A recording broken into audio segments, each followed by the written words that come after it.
Healing की बात केवल और केवल बॉडी के पेन को हील करना नहीं है, क्योंकि पेन जो होती है ना वो इमोशनल लेवल पे भी होती है और मेंटल लेवल पे भी होती है। तो जब हम हीलिंग करते हैं तो मेंटल लेवल पे भी करते हैं, इमोशनल लेवल पे भी करते हैं और फिजिकल लेवल पे भी करते हैं।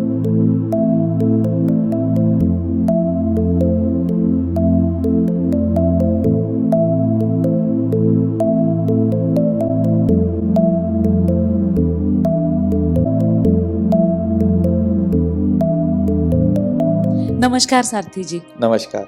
मैंने ट्रिनिटी वास्तु से एस्ट्रोलॉजी सीखी, न्यूमरोलॉजी सीखी, वास्तु के भी कोर्सेज किए, बट ये कोर्सेज करते समय बहुत बार लोगों के प्रॉब्लम सॉल्व करते करते हीलिंग तक बात आई।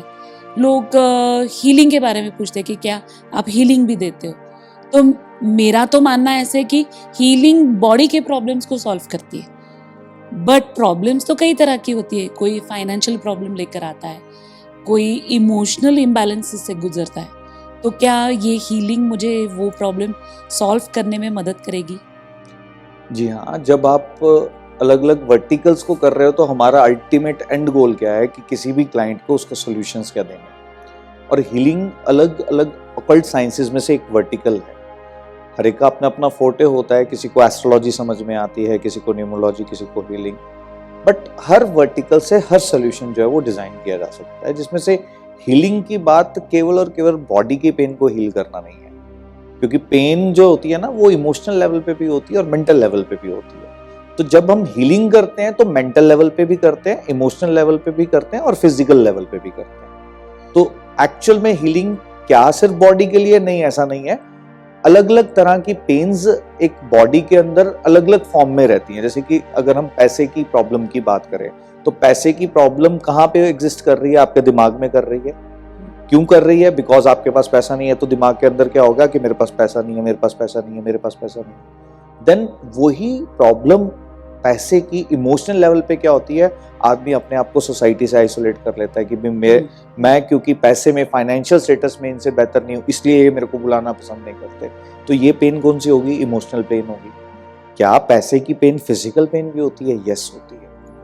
वो पैसे की पेन फिजिकल पेन में क्यों कन्वर्ट होती है? क्योंकि जब आपके पास पैसा नहीं होता ना, तो समहाउ कुछ लोग जिनकी मूलाधार कुंडलिनी के अंदर शक्तियां सही नहीं होती, वो क्या करते हैं, उनकी बॉडी लैंग्वेज बिल्कुल डिफरेंट हो जाती है। वो कैसी सी उनकी बॉडी लैंग्वेज हो जाएगी, जैसे बीमारों जैसी हो जाती है। और जैसे ही बॉडी लैंग्वेज वैसी होती है तो आपका माइंड इमीडिएटली उसको कैसे पकड़ता है कि ये बीमार है। तो बॉडी के अंदर वो पेन तो पैसे की थी, बट वो कन्वर्ट किस में हो गई? डिजीज के अंदर कन्वर्ट हो गई। ओके। अभी जैसे आप पेन की एक्सप्लेनेशन जब भी दे रहे थे, आप बोल गए कि मूलाधारा, तो वो मूलाधारा क्या है?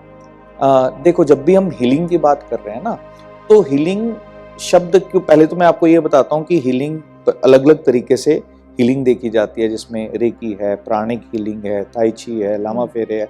ठीक इस तरीके से मेरे अपने अध्ययन के विषय में मैंने एक चीज समझ में आई कि हम जिस सभ्यता संस्कृति को अपने बचपन से लेकर के चलते चले जा रहे हैं ना, दैट इज सनातन परंपरा, हम उसके साथ जुड़े हैं। तो मैंने इतने समय में एक चीज करेक्ट कर ली कि हम अगर अपने आप को कोई रिजल्ट देना चाहते हैं ना, तो सनातन वे से कोई बेस्ट वे नहीं है। तो इसी कारण से वेदा क्रिया, सनातन वे ऑफ हीलिंग जो हम करते हैं, वहां पर हम अपनी सनातन परंपरा को लेकर के मंत्रास, यंत्रास या किस तरीके से उनको इस्तेमाल करके हीलिंग में लेकर के आते हैं। अब रही बात हीलिंग की, तो हीलिंग क्यों की जाए, कैसे की जाए और हीलिंग कैसे काम करती है? तो इससे पहले ये समझना होगा कि हीलिंग बॉडी में काम कैसे करती है।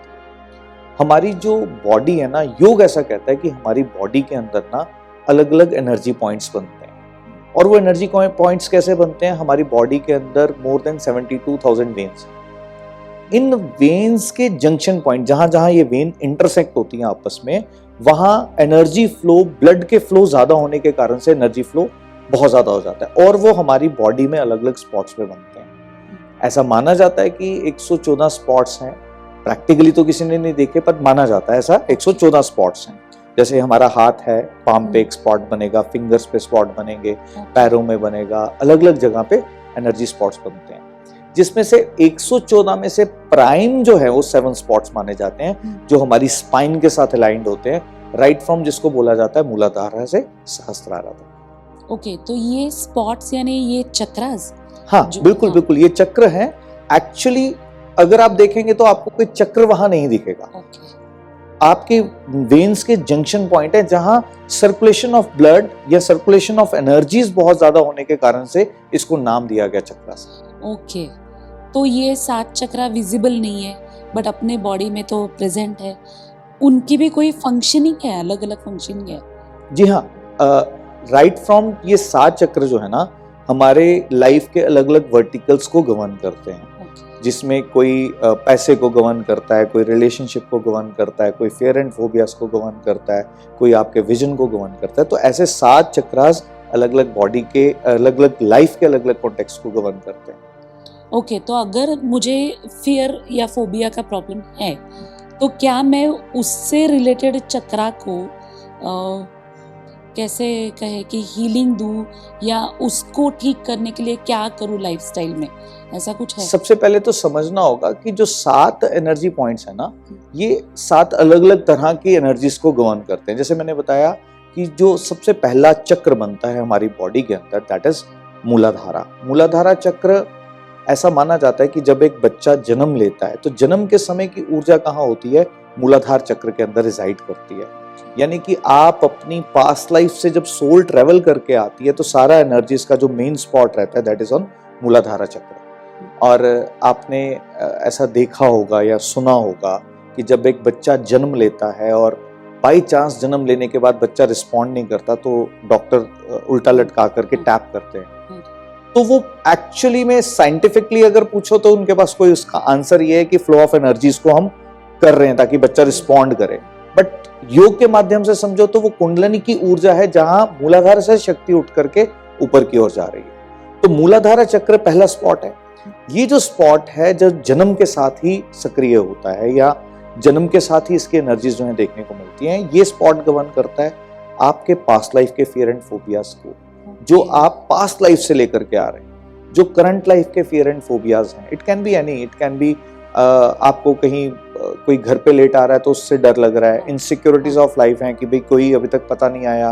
तो बहुत सारी इनसिक्योरिटीज जो लाइफ के अंदर होती है ना, ये कौन सा चक्र गवर्न करता है? मूलाधारा करता है। तो ठीक इस तरीके से अलग अलग जो बाकी 6 चक्र हैं उनकी भी अलग अलग फंक्शनिंग है, उनके भी अलग अलग रिजल्ट्स हैं वो देखने को मिलता है। साथी जी, ये तो बहुत इंटरेस्टिंग है।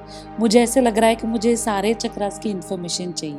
जी हाँ, जैसे अभी हमने मूलाधारा की बात करी, तो जब कुंडलिनी की शक्ति ऐसा माना जाता है जब हम योग के माध्यम से प्रैक्टिसेस करते हैं, जिसमें योगा रहती है, प्राणायाम रहता है, मंत्रास रहते हैं, हीलिंग रहती है, जिससे ये शक्ति जो है ऊपर की ओर अवेकन होती है। और ऐसा माना जाता है कि कुंडलिनी की शक्ति अवेकन करने के लिए कई वर्षों का अभ्यास जो है वो लगता है, जिसमें ऐसा भी माना जाता है कि वो स्पिरिचुअल गुरु जिनकी ऑलरेडी कुंडलिनी शक्ति अवेकन हो, वो अगर आपकी स्पाइन पे टच कर दें तो आपकी कुंडलिनी शक्ति जागती है। और एक्चुअल में तो इसको योग के माध्यम से और एक प्रोसेस के थ्रू निकलना चाहिए, जिसमें से मूलाधारा के बारे में मैंने डिस्कस किया कि मूलाधारा की शक्ति किसको गवर्न करती है? Fear and phobias. कैसे फियर एंड फोबियाज? ये भी हो सकता है कि मैं खाना क्या खाऊंगा, मेरे पास पैसे नहीं है, रहने के लिए घर नहीं है, मेरे पास अच्छे कपड़े नहीं है, मैं क्या करूंगा।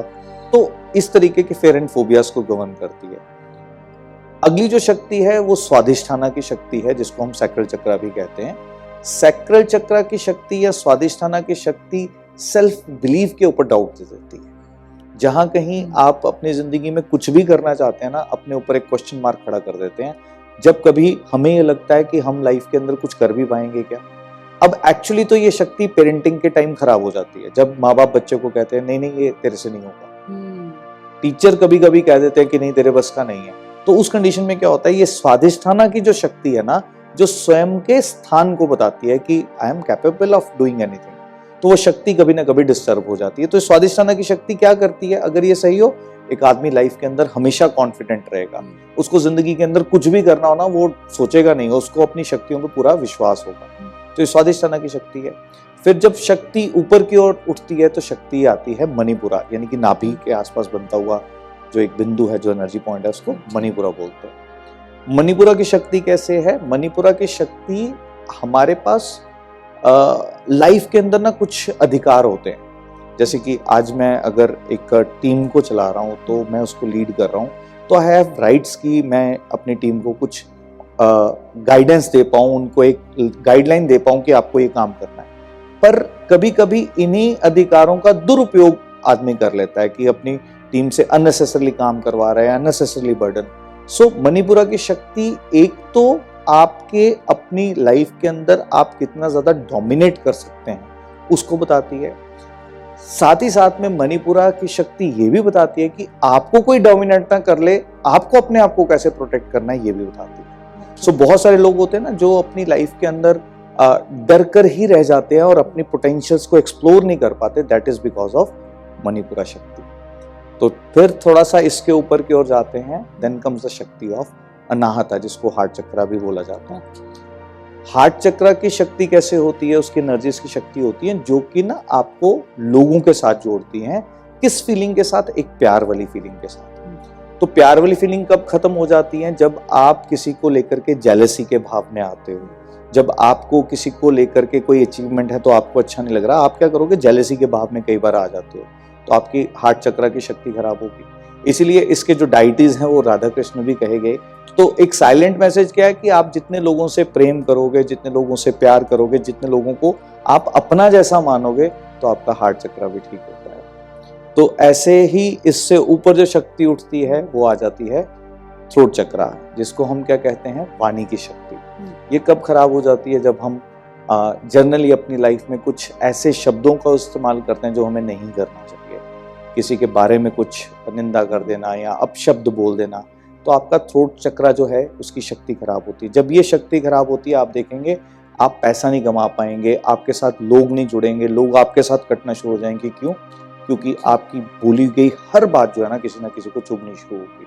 आप बोलेंगे किसी के लिए, किसी को चुभेगी, आपको समझ नहीं आएगा कि आपको बोलना क्या है। तो ठीक वैसे ही इसके ऊपर की जो शक्ति है, दैट इज द शक्ति ऑफ थर्ड आई।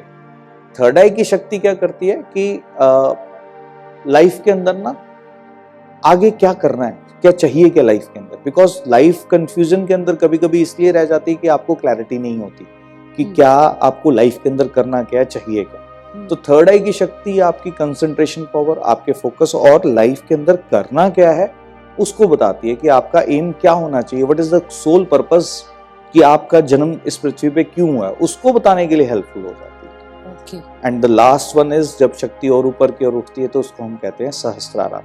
सहस्त्रारा की शक्ति किस चीज की है? जब ये सारी चीजें आदमी क्लियर कर लेता है ना, right from the fear and phobias, खुद पे कॉन्फिडेंस होना, अपने अधिकारों का सही से उपयोग करना, सबसे प्रेम करना, वाणी अच्छी बोलना, अच्छी सोच रखना, तो लास्ट में जो शक्ति आती है वो होती है सहस्त्रारा की, जिसको हम क्या कह सकते हैं?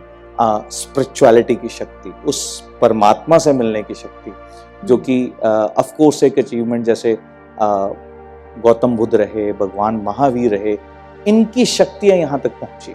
सो यहाँ तक पहुंचने के लिए बहुत ही एक लाइफ के अंदर चेंजेस, बहुत अभ्यास जो है वो करने चाहिए। ये मैंने बहुत छोटा छोटा आपको ब्रीफ दिया, बट हर एक शक्ति का बहुत बड़े मायने हैं। हर एक शक्ति के बॉडी ऑर्गन्स हैं हमारी बॉडी के अंदर, जैसे मूलाधारा के अलग बॉडी ऑर्गन्स हैं। लाइफ के अंदर अगर इनसिक्योरिटीज हैं तो ठीक आपके मूलाधारा के स्पॉट के जो बॉडी ऑर्गन्स हैं वो डैमेज होंगे। अगर आपके स्वयं पे भरोसा नहीं, यानी कि स्वादिष्ठाना अगर आपका खराब है तो स्वादिष्ठाना से जुड़े हुए बॉडी ऑर्गन्स जो हैं वो डैमेज होंगे। सो इस तरीके से ना केवल उसका इम्पैक्ट बॉडी पे, बल्कि हमारी मटेरियलिस्टिक लाइफ में जहाँ पे पैसे, रिलेशनशिप इश्यूज जो हैं वो देखे जाते हैं, और जितनी तरह की प्रॉब्लम है लाइफ में वो सारी की सारी देखी जाती है। ये इन्फॉर्मेशन तो बहुत काम आएगी सबके।